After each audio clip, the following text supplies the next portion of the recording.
Arratsaldeon lagunak eta ongi etorri berriro gure irratsaiora. Hor dago Navarra entzuten ari zarete. Bienvenidas amigas y amigos a esta vuestras ondas soberanistas de la Navarra ocupada. Esto es Hor dago Navarra. Hoy este humilde programa se engalana su discurso con una conmemoración muy especial. Este año de 2012 se cumple el 500 aniversario del llamado Pacto de Múnich, que aunque para la mayoría de nuestros vecinos este pacto sea totalmente desconocido, sin embargo las consecuencias las hemos sufrido todos a lo largo de estos años.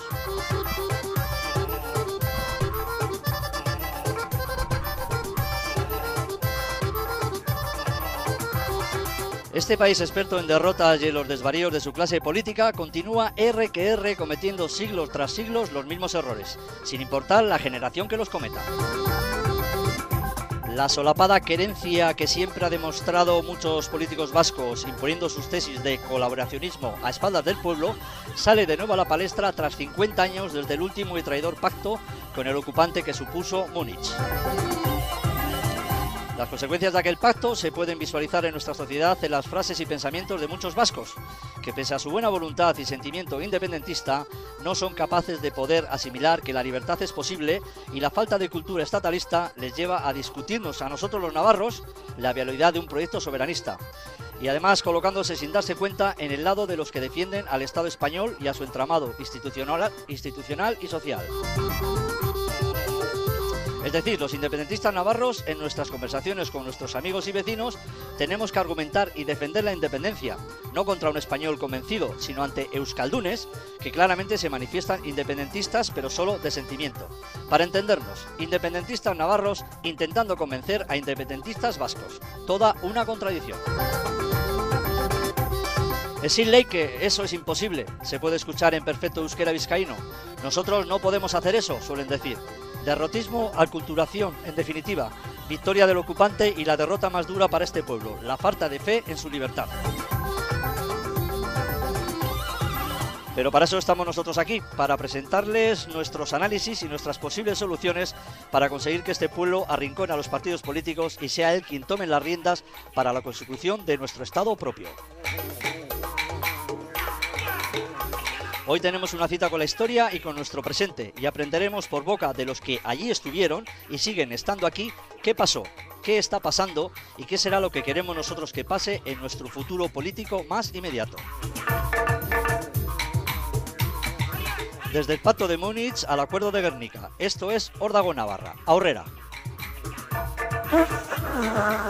Power to the little people. Lautada y Aramayo, 107.4. La Rioja, Treviño, 107.7. Ayara, Iñaki Ratia, 96.5. Sakana, 90.6.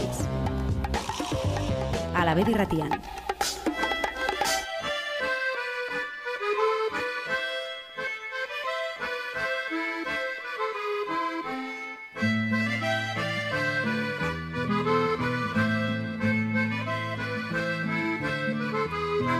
Bueno amigos, iniciamos este programa especial del día de hoy, dedicado a lo que fue llamado el Contubernio de Múnich y una serie de reflexiones y charlas que ha organizado el colectivo Orreaga Iritzeko Politika Nota Aldea, en el cual analiza lo que ocurrió en el llamado Pacto de Múnich y también compara y lo lleva a nuestros días con lo que es el Acuerdo de Guernica.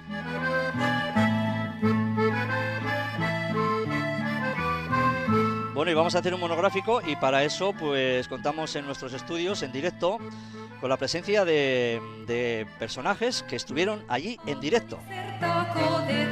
Voces propias de lo que pasó aquel mes de junio de 1962. Y tenemos en nuestros estudios por un lado a Eugenio Azubialde Echeverría. Arratsaldeon, Eugenio. Arratsaldeon. También contamos con Kepa Navitarte. Arratsaldeon, Kepa.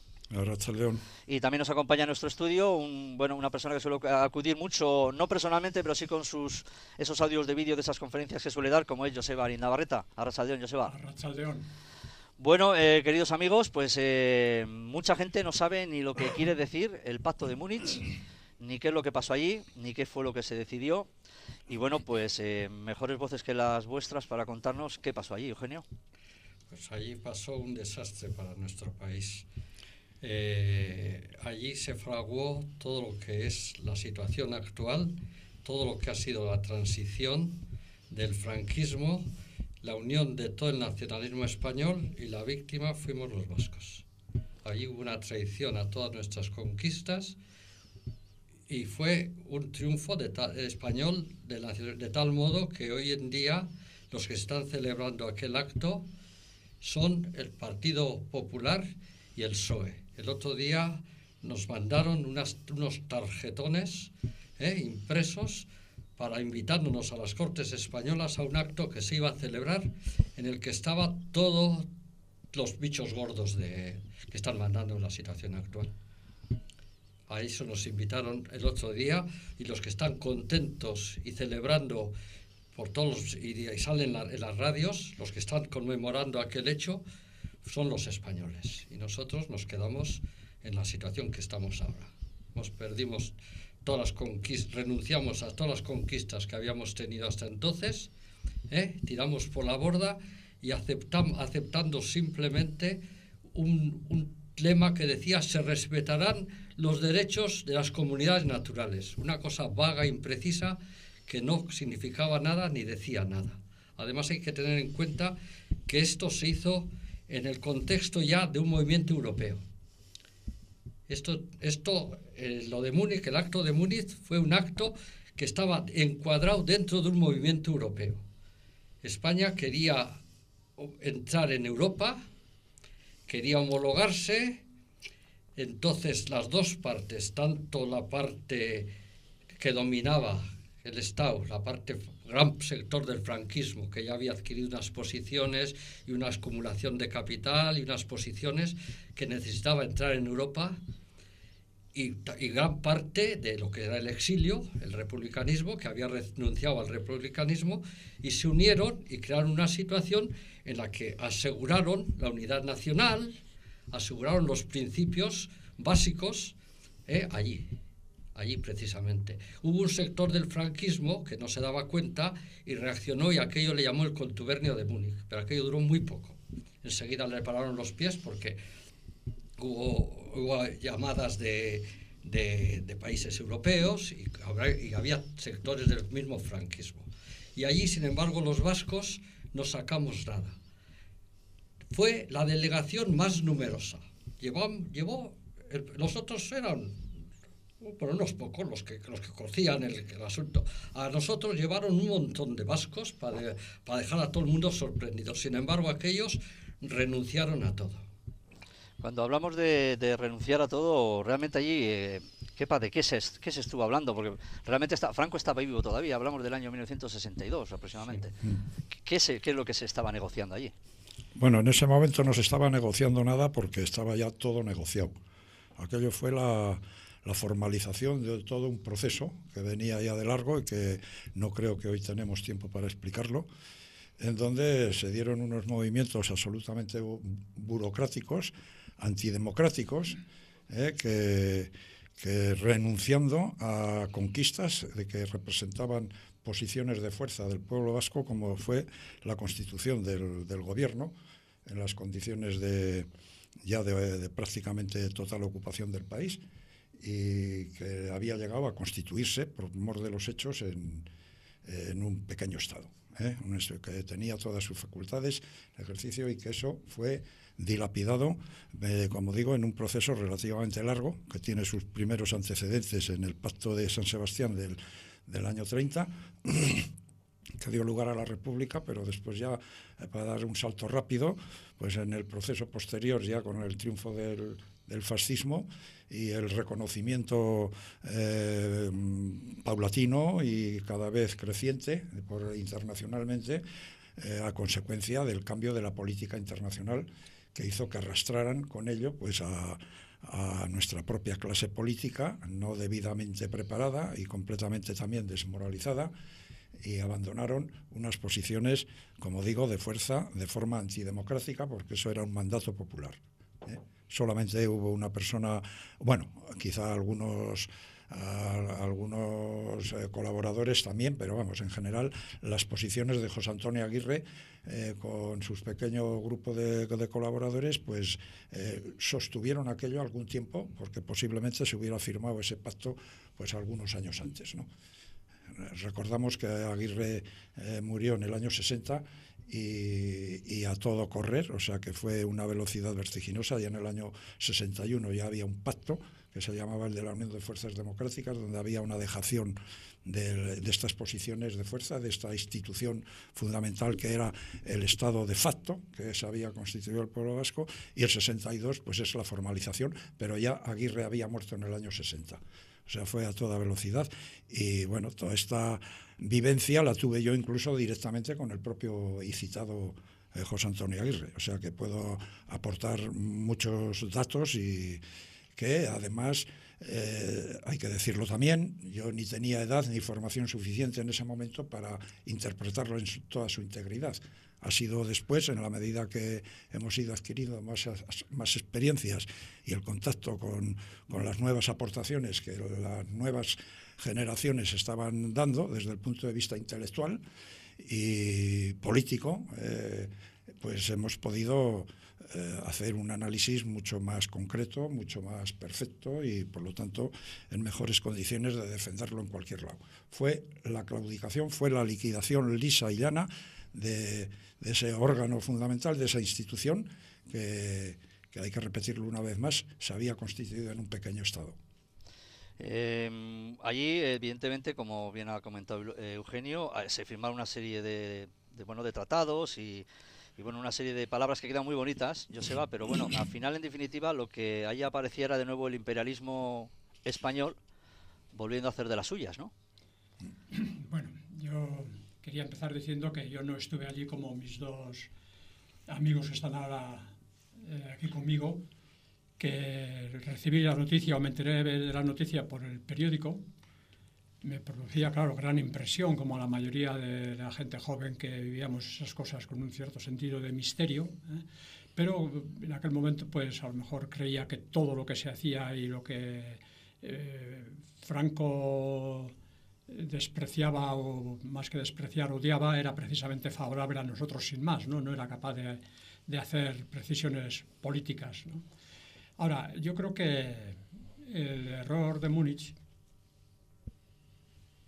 que ya, como ha dicho Kepa, también ya había sido cometido en el papel, al menos en el Pacto de Fuerzas Democráticas o el Acuerdo de Fuerzas Democráticas de 1961, y como otros muchos ejemplos, ¿no? Como una casi infinita serie de ejemplos, sirven para lo mismo, ¿no? Para demostrar que este país no entiende muy bien la naturaleza de la política y que cree que la política se resuelve hablando, en conversaciones más o menos largas, convenciendo al enemigo de la razón que le falta, etcétera, ¿no?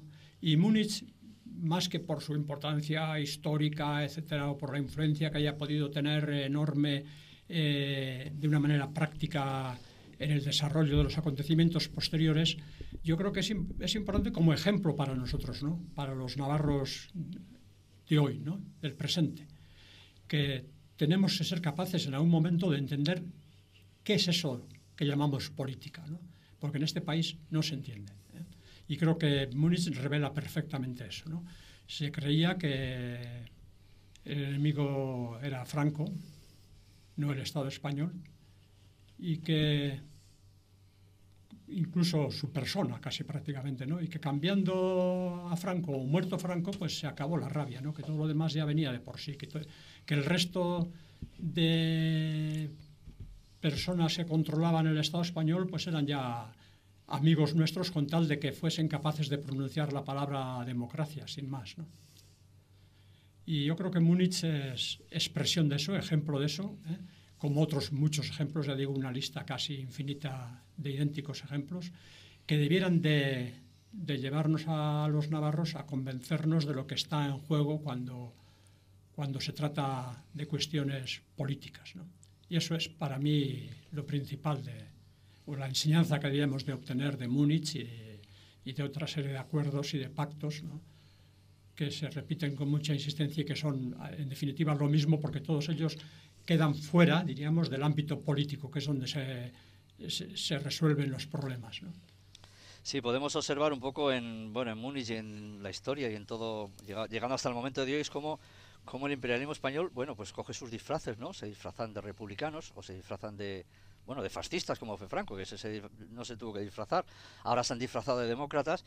Y un poco, ahora que se está recuperando la memoria histórica, se están recuperando datos, Kepa, te quería hacer la pregunta a ti, de que efectivamente la República, que tanto la adoramos y parece que tenemos un sentimiento de cariño hacia ella, pues no sé, como de amiga, pues realmente que ha demostrado, y los papeles están demostrando, que no fue tan amiga como parecía. En absoluto.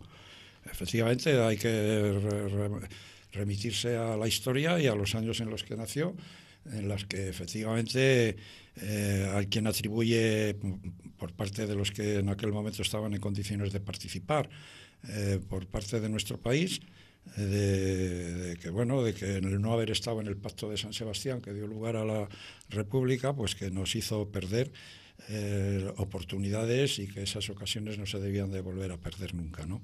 Eso no significó que estuvimos 5 años, o sea, desde el año 31, que se dio la instauración de la República Española, y solamente en unas condiciones de precariedad absoluta, con el país ya con la sublevación militar en marcha, ocupando todo el país salvo el territorio vizcaíno.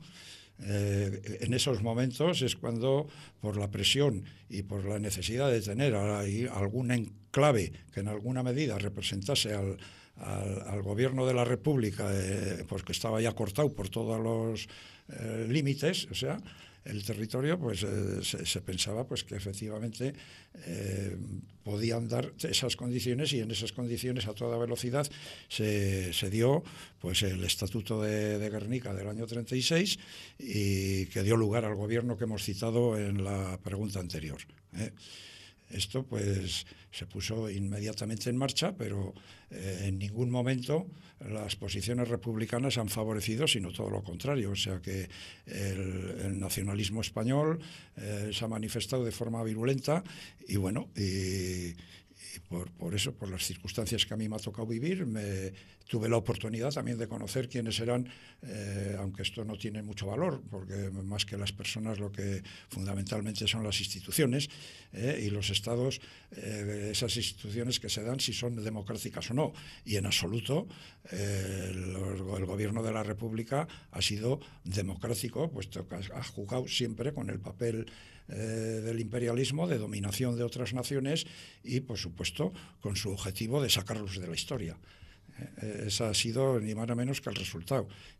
Pero quería decir que incluso he conocido, he tenido la ocasión de los más altos dirigentes de la República, breves contactos y reuniones también breves, pero lo suficiente para saber que aquellos para nada eran nuestros amigos ni nuestros protectores, sino que jugaban sus intereses, y de tal manera que ellos fueron los que le hicieron renunciar al gobierno vasco a sus propias posiciones. O sea que Pues aquí estamos con este programa destapando este tipo de ideas que hasta ahora pues parecían imposibles, pero es cierto.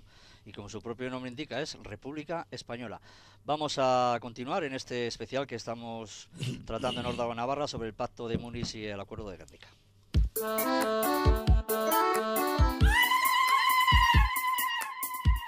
Desde Gasteiz para la Gran Navarra, Órdago Navarra.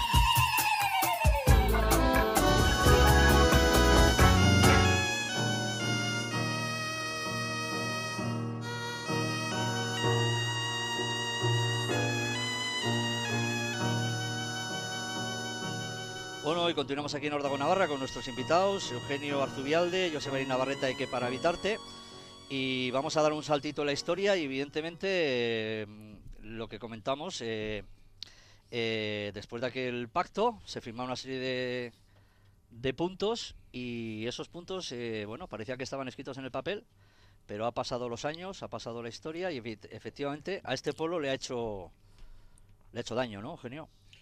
Bueno, quiero decir, yo quiero aprovechar, porque antes me ha quedado una cosa un poco en el tintero y quería aclararla.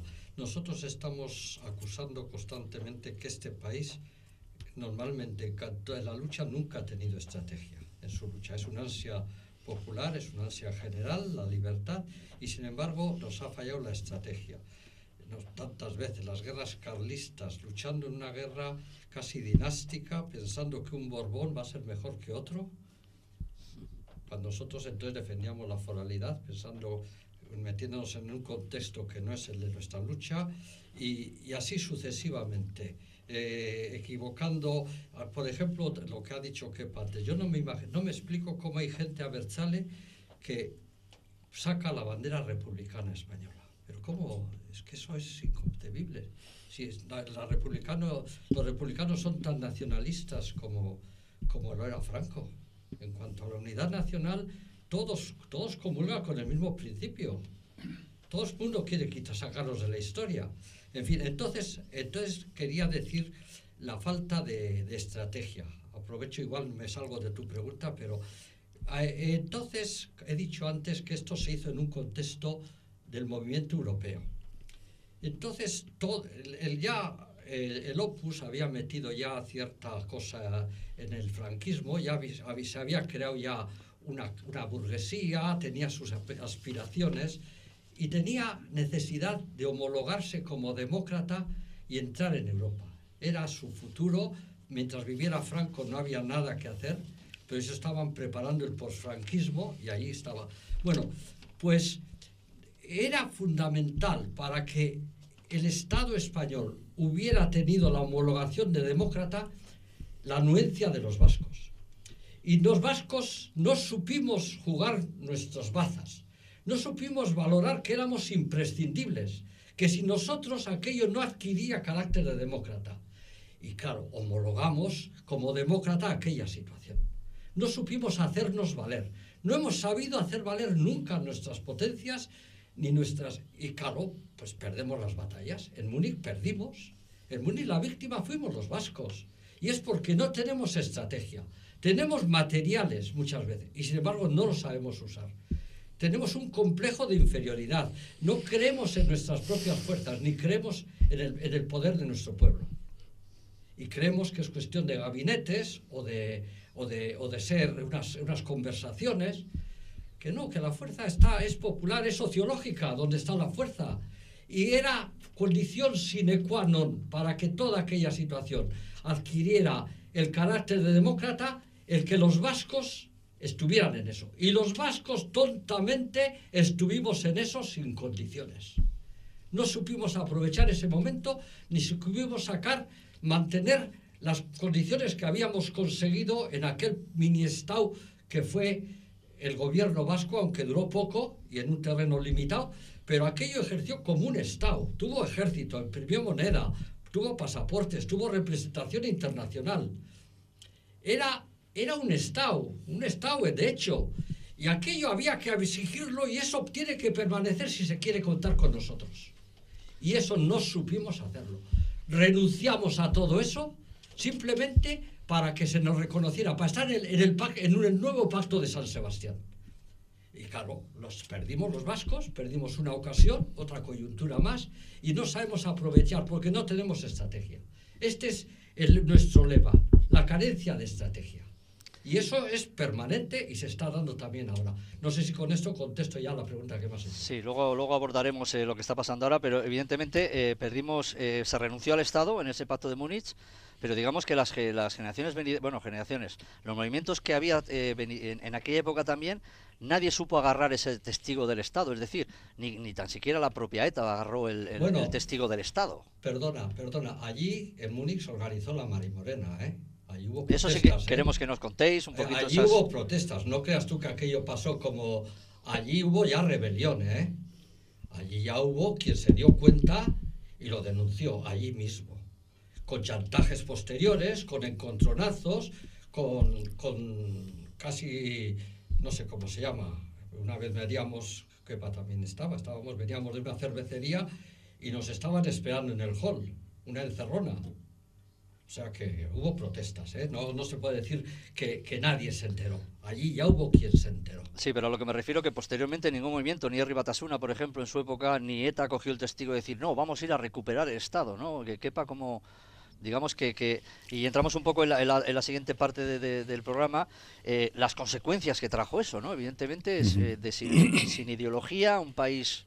Eso está clarísimo, que ETA no recogió el testigo, pero sí recogió otro grupo que precisamente su núcleo original cristalizó como consecuencia del descontento y de la confrontación que citada por Eugenio en el Pacto de Múnich, y que fue la nueva ELA que surgió en aquel preciso momento, y que efectivamente, sin ruborizarse además, se puede decir que ha sido el único intento serio que en términos estratégicos se ha hecho en este país, por lo menos lo que tenemos de vida los que todavía sobrevivimos, ¿no? Eso ha sido, pero esto representó ni más ni menos que al dilapidarse el Pacto de Bayona, que era la salida triunfante y eufórica de la derrota del Eje por parte de los aliados, el Pacto de Bayona recogía como alternativa al franquismo, al primer franquismo, que quiero recordar que seguimos en el segundo franquismo, o sea que como alternativa al primer franquismo, la instalación inmediata del gobierno que había sido refrendado en Guernica, o sea, el mandato popular, y por lo tanto ponerse a ejercer desde ese mismísimo momento. Esto, aparte, las consecuencias de desmoralización, de desorientación de las nuevas juventudes, que muchas veces, hasta sin saberlo, chocábamos con las direcciones respectivas, tanto del PNV como de ELA de aquellos tiempos, pues significaron todo un rosario continuo de escisiones y una desorientación pues cada vez mayor, y enfrentamientos, etcétera, que simplemente sirven para disolver la enorme fuerza que este país siempre exhibe.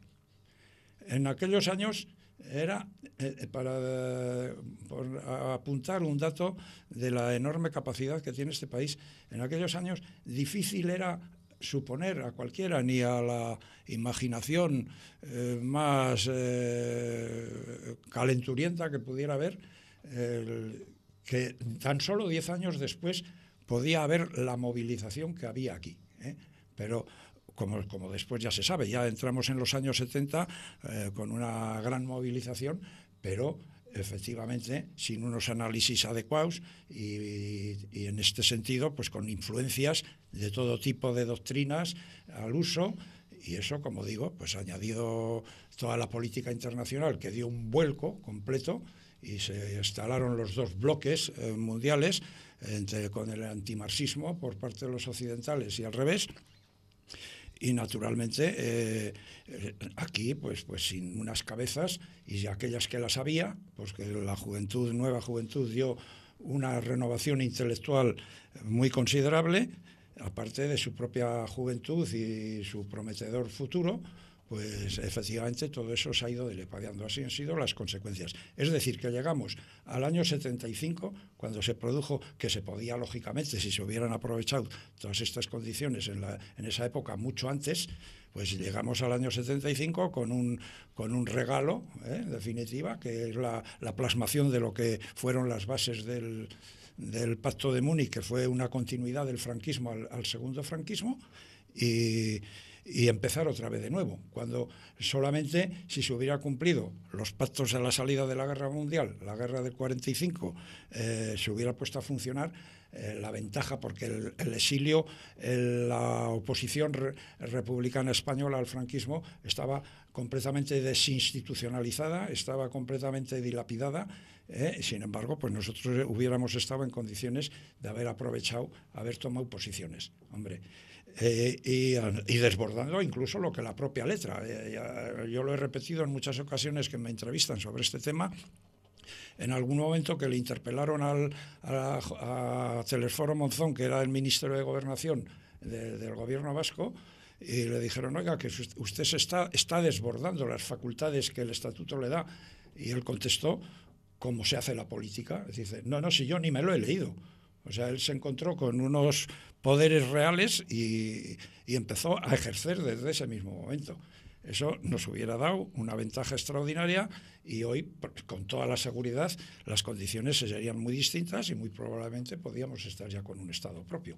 Pero vamos, esto es pura especulación, que tiene que ser una cosa dialéctica y en función de las aportaciones que, aparte de la movilización popular, que en alguna medida siempre hay una garantía de ella, por lo menos hasta el presente, cualificándola y llevando ese poder popular como sujeto político auténtico a las cotas que realmente merece y tiene posibilidades de alcanzar.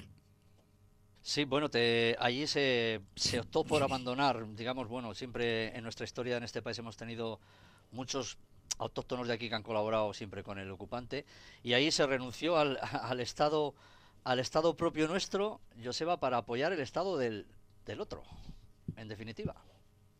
Sí, yo creo que mis compañeros han explicado perfectamente, ¿no? La cuestión, ¿no?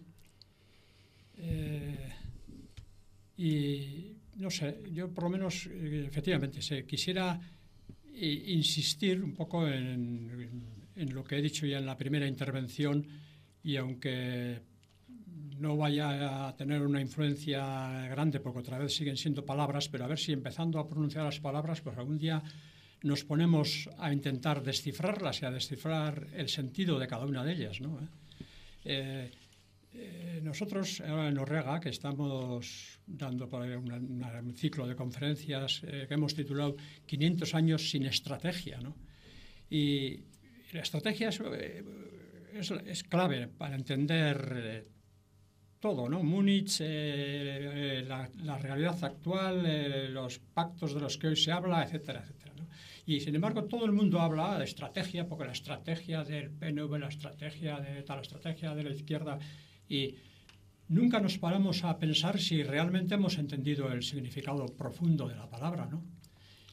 Y yo creo que lo que hay precisamente es una carencia de estrategia. El hecho de que empleemos las palabras no significa, sin más, que la realidad están operando las palabras que pronunciamos, ¿no? No tiene nada que ver, ¿eh?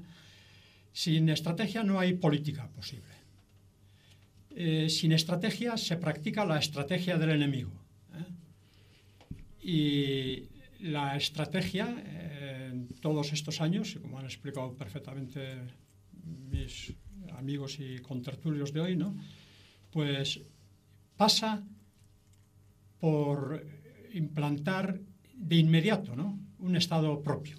Pasaba ya en el momento de la desaparición de Franco, ¿eh? De hecho, objetivamente lo habíamos logrado.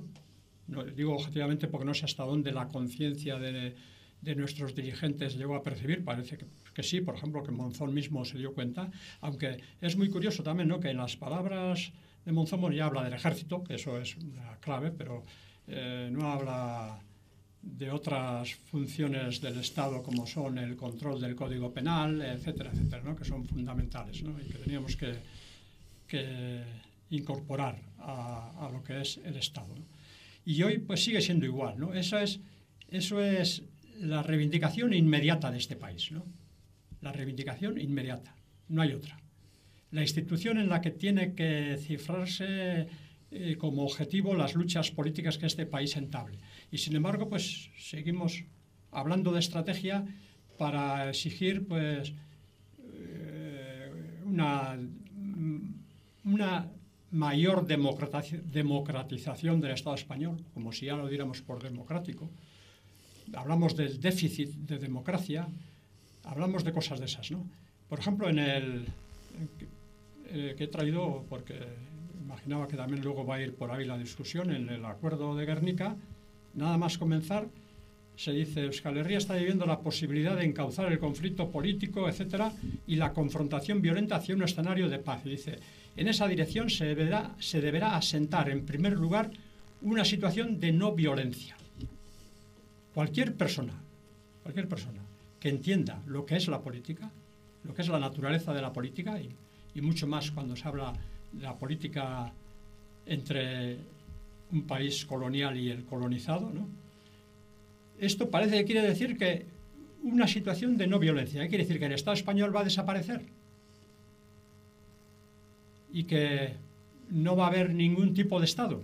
Porque cuando se refiere a la violencia, yo entiendo que lo que quieren decir es que hay que evitar violencias como las del GAL, violencias de atentados concretos contra una patrulla de la Guardia Civil, etcétera, etcétera.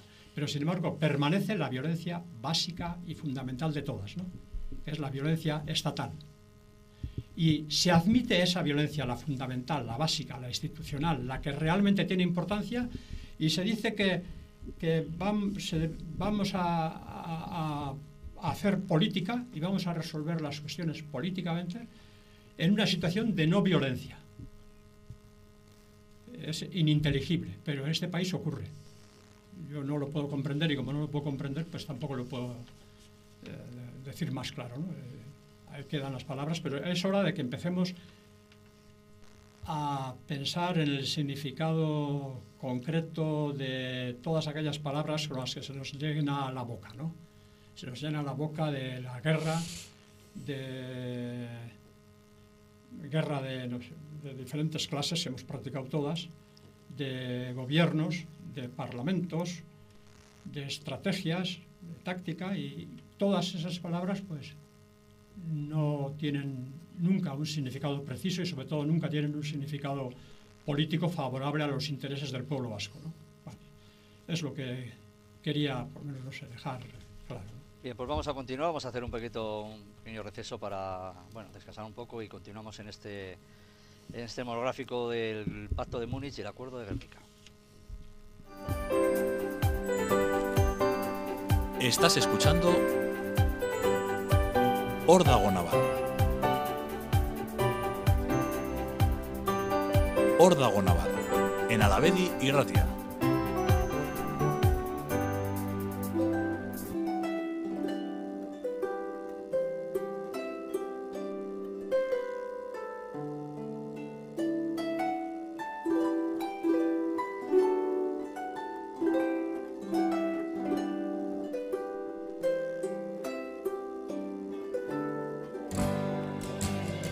Nere herrian, miros leinuan,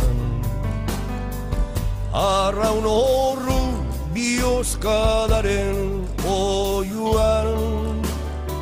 Nere herrian, miros leinuan, arraun horru bihozkadaren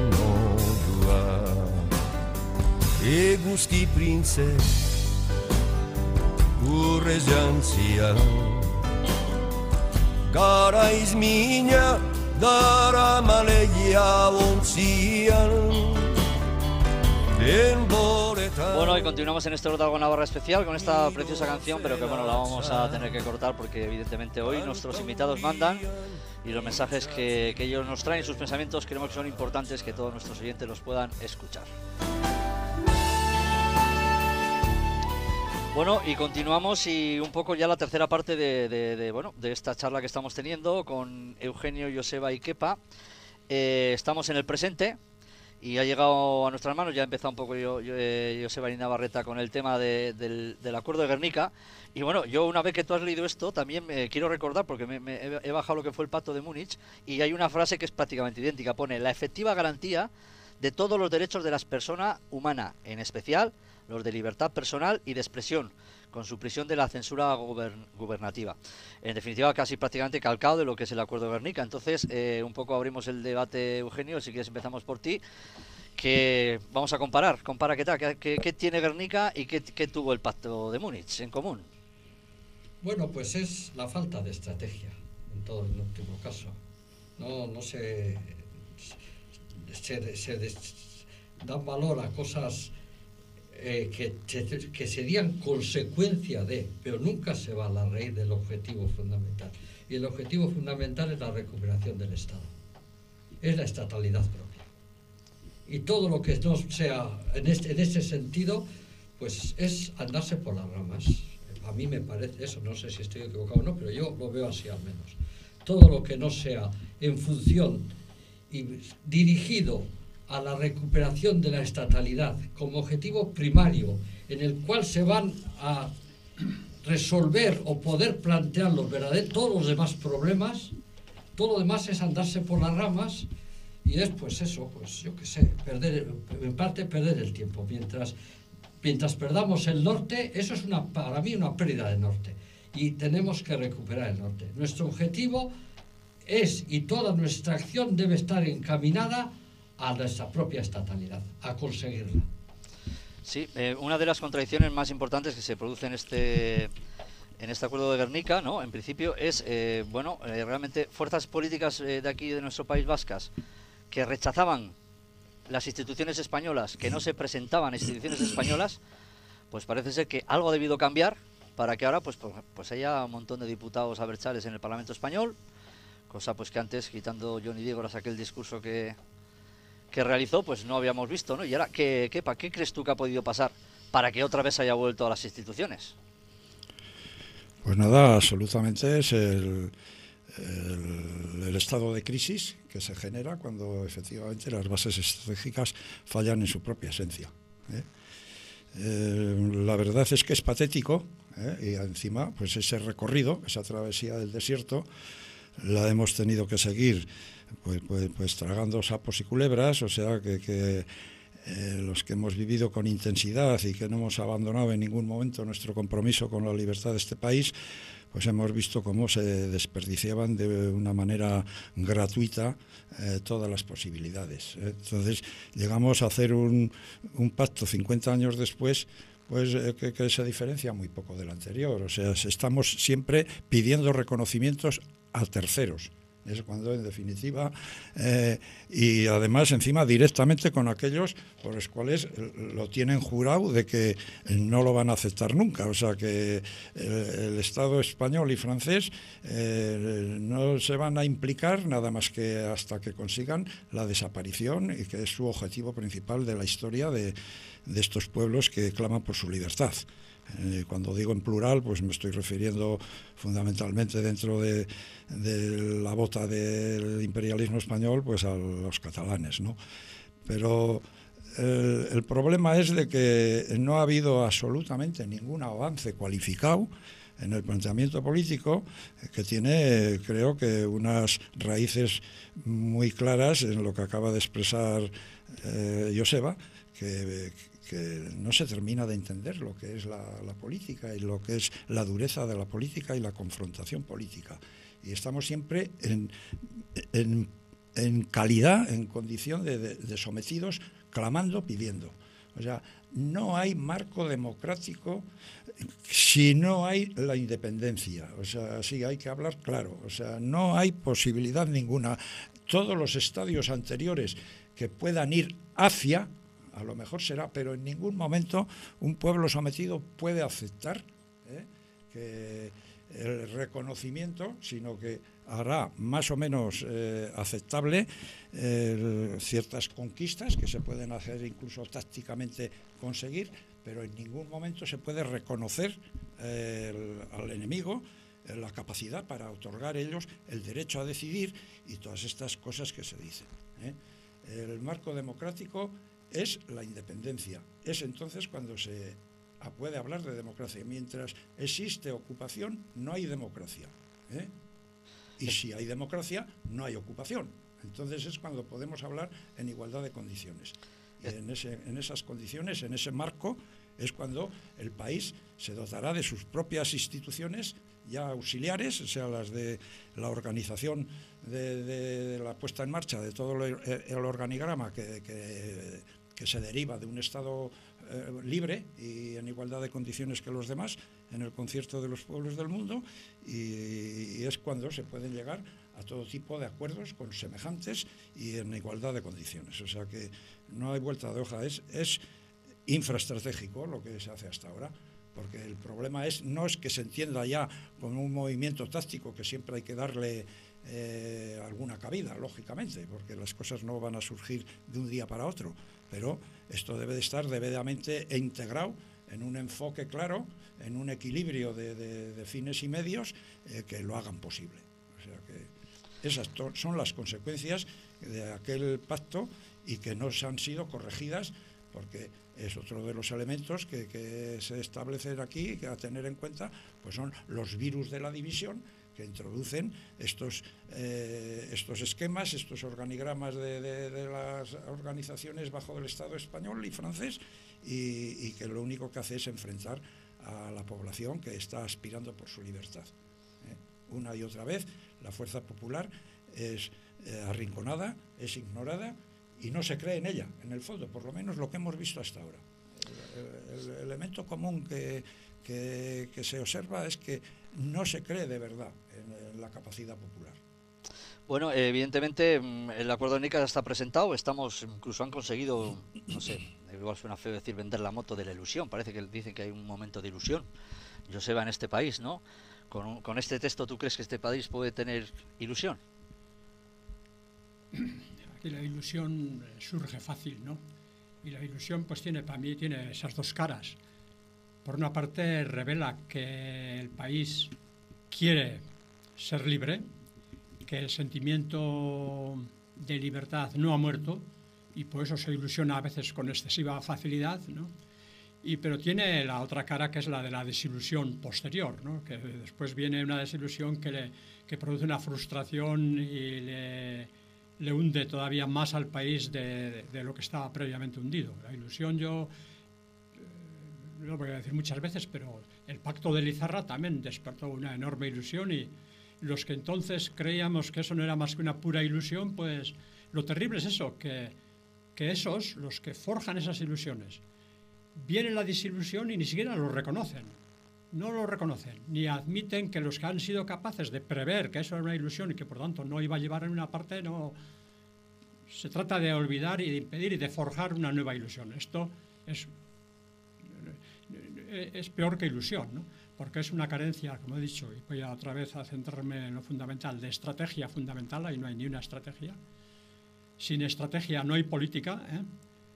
Pero como siempre se hace política, siempre, todos, pues lo que hacen los que carecen de estrategia y siembran ilusiones absolutamente basadas en humo, lo que hacen es practicar la estrategia del enemigo, y en ese sentido pues están colaborando con la profundización, diríamos, de la colonización, ¿no?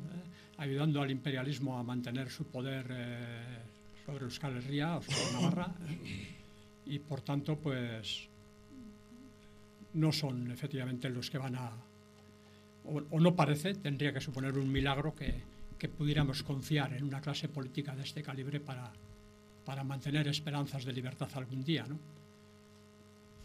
Lo correcto sería que lo abandonaran o que lo dejaran, a ver si efectivamente pues hay alguna oportunidad, por el vacío que vaya a producir su propio abandono, de que una nueva clase política capaz de entender todas estas categorías como es debido, pues es capaz de trazar por fin una estrategia que pueda llevarnos a la libertad, ¿no? Están los micrófonos abiertos, Kepa, podéis entrar al internet cuando queráis. No, yo quería añadir algo que suelo acudir con mucha frecuencia por ilustrarlo esto con ejemplos prácticos y por tratarse de un acontecimiento relativamente reciente, de hace muy pocos años. El cierre de Egunkaria, fue una de las tantas ocasiones en que la espontaneidad popular desbordó totalmente las direcciones políticas. Y lo digo con datos, o sea, el asalto, el atraco y el cierre de Egunkaria se dio un jueves a la noche, y el sábado al mediodía, ya, bueno, justamente después de comer, había una manifestación en Donosti incalculable. Aquello fue auténticamente espontáneo. Los partidos políticos no tuvieron ni oportunidad ni tiempo para poder ni siquiera dirigir aquello, Fue absolutamente espontáneo y total, Sin embargo, aquella masa de hora que llenó más o menos de satisfacción, siempre protestando y nunca tomando la delantera, y todos aquellos manifestantes se fueron a casa sin una sola consigna de cómo se puede comportar uno tácticamente ante acontecimientos parecidos, porque en su mayoría aquella gente abandonada a su suerte, al día siguiente compraban con verdadera fruición el Diario Vasco y el Correo Español.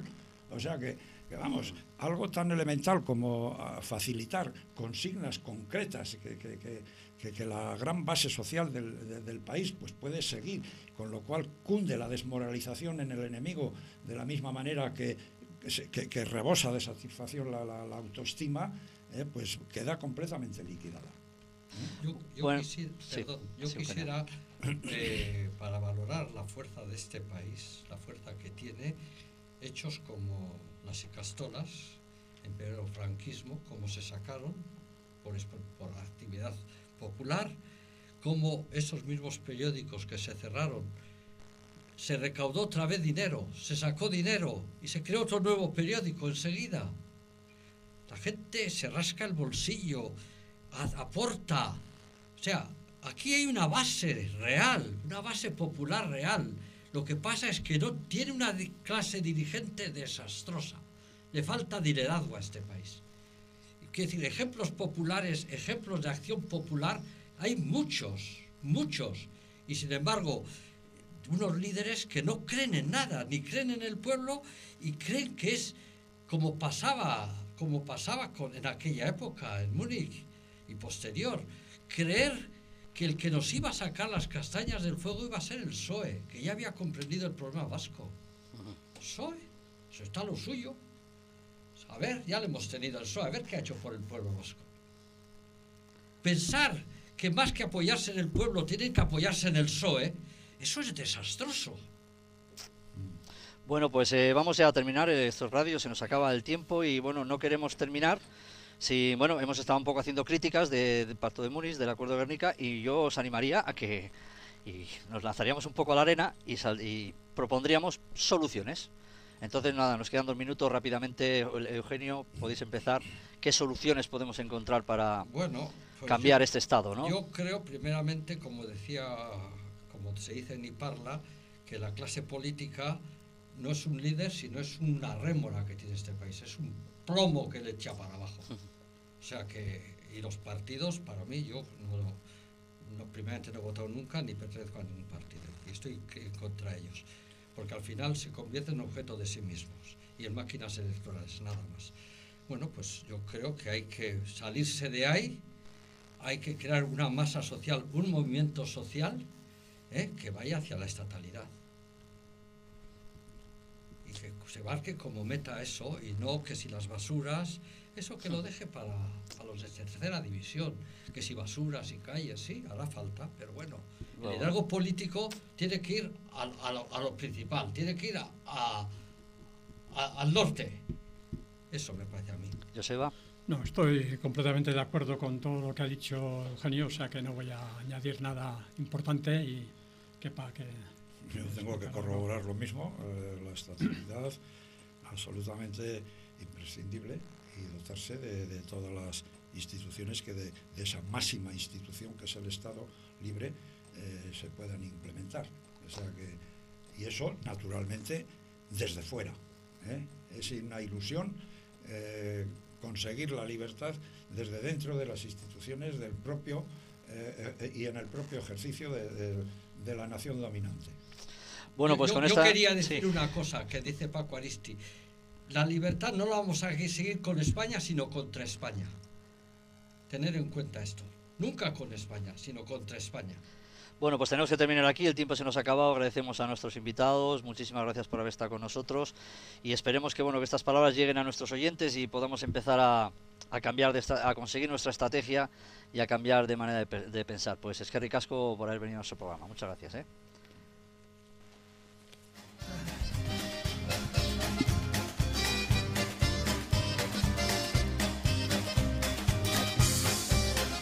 Bueno amigos, pues este programa ha volado como habéis podido observar, pero no queremos antes de nada anunciaros que la República de Lloar, estamos hablando de la montaña alavesa, está organizando unos actos para este próximo fin de semana y este sábado 9 habrá un maravilloso programa en el cual habrá un almuerzo y en la cumbre del Monte Lloar, a las 12 habrá una bienvenida a los montañeros de Otiñano, a las 3 una comida popular, 5:30 Calejira de Otiñano y Mirafuentes. En definitiva, también actuará Fermín Valencia, partidos de pelota y conciertos en el Gasteche. Pues también para conmemorar que tenemos nuestros castillos todavía intactos.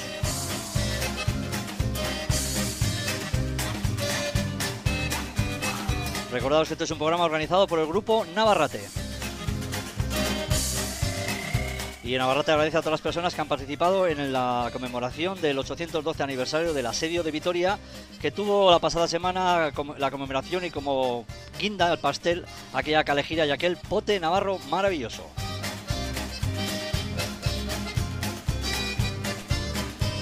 Bueno, y agradecer a todos nuestros oyentes que hayan estado en este programa monográfico sobre este tema tan importante, y esperemos que este pueblo aprenda a no volver a caer en los mismos errores.